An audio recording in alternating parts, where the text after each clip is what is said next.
What's up guys, Austin Drove Northwest, making another video on the Evo 10 right here. And today I will be doing a boost leak test on the Evo 10 to see if I have any small leaks, any big leaks that are causing my car not to boost properly, cause idle issues, see weird vacuum on your boost gauge, anything like that, and also lazy boost response. So what you're going to want to do is you're going to want to take off your intake. So if you have a stock setup, you're going to have to take off your intake, or if you have an ETS, intake, AMS, any of those kits, you're going to have to take off your intake. You just want to get the direct boost from the compressor cover. But since my setup, I have no lines coming off of this, I'm just going to take off my filter, hose clamp on my boost gauge pressure tester, right on there, and pressurize it. Then you're gonna pressurize it to about like 5 psi to begin with. Once you do that, you're gonna start bumping it up and listen very carefully for squealing, air noises, anything like that. But before you do that, definitely remove your oil cap, because you do not want to press or push up any extra crankcase pressure from down there. Push up in the top, because that is no good, because it messes with your piston rings. That is no bueno. So take that off, and for my setup, I'm taking off the filter, and then I'll be good to pressurize the system and test it for any leaks. So this right here, I got off Amazon. It wasn't that expensive. These are super easy to make. All you need really is get a PCV cap, and then a tire pressure stem. You can pick that up from any tire place by you. They'll probably give it to you for free. Do that, and then T-bolt clamp it on there, or whatever clamp you want to use, and then clamp it onto the intake. I've made my own, but I just kind of wanted to buy this one already pre-assembled, and I actually did have to switch out from this fitting to the tire pressure fitting.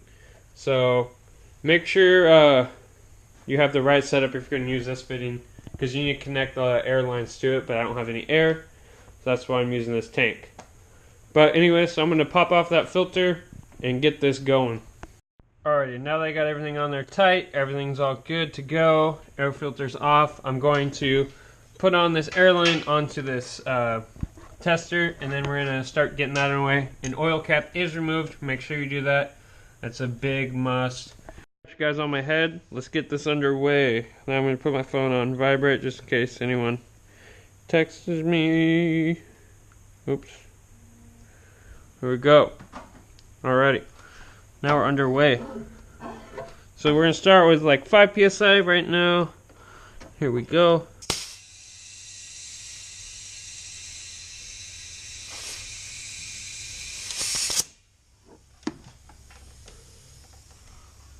Alright, now you guys hear that? There's a giant leak somewhere.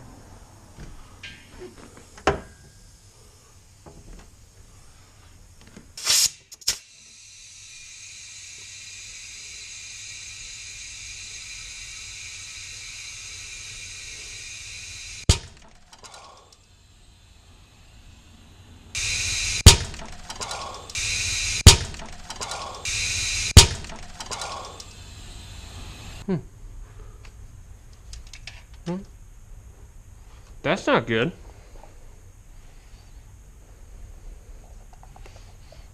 Blew that shit clean off, son. How about that? Alrighty guys, so you see that diverter valve right there? I don't know if you can see all the bubbles right around that rubber hose that goes to it, but right there is a leak. I'm using soap and water to kind of determine that. So that's actually a big leak, because that was leaking at about 4 psi. So that's 4 pounds of boost essentially right there that it's leaking at. And I could hear that thing when I started putting 2 pounds of boost into it. Alright guys, so I just aired it up again. It's not leaking from back there anymore, but I know where it's leaking again because I just filled it up. So right there we're at 2 pounds. You can kind of hear, but let me just air it up again. Let's see if you guys can hear it, because I know exactly where it's at, but I want you guys to just hear and listen. So here we go. Oops.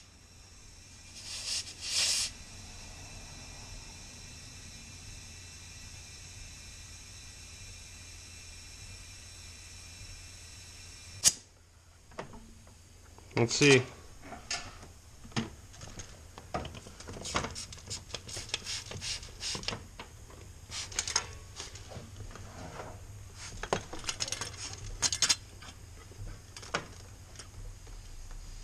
Yep, it's leaking right at the throttle body. So, looks like I'm going to have to tighten that one down a bit more. So, let me get to that real quick. So this is why it's usually a must to do a boost leak test right after you do like a big turbo install like this. Because this is actually the first time I've tested it since I've had this kit on. And I've already found 2 leaks. 2 big major leaks. So, let me figure out the bolt size for that, and I'm going to tighten that one up a little bit more. Alright guys, so the air compressor tank ran out, so I'm going to have to go fill that up tomorrow, and I might retest this tomorrow just to make sure I got everything. But so far it was the diverter valve, or the recirc valve on the turbo, that normal line going there was leaking. And at the throttle body right here, it was also leaking. So I got both those taken care of. Kind of messed up this clamp while I was in the process of using it on the boost leak tester, but it's on there, and this filter ain't going anywhere. And this isn't pressure based at all, this is just vacuum based, so it's not a big deal. Everything else is pressure based. So got that all taken care of and all that. So that's how you do like a boost leak test on your Evo 10. It kind of counts for anything else. Just make sure you have all the ports on the intake thing blocked off if you're using an ETS or an AMS or something like that, and you should be golden. But that's it for today, guys. So make sure you like, comment, and subscribe down below, and I'll catch you guys in the next one. Peace.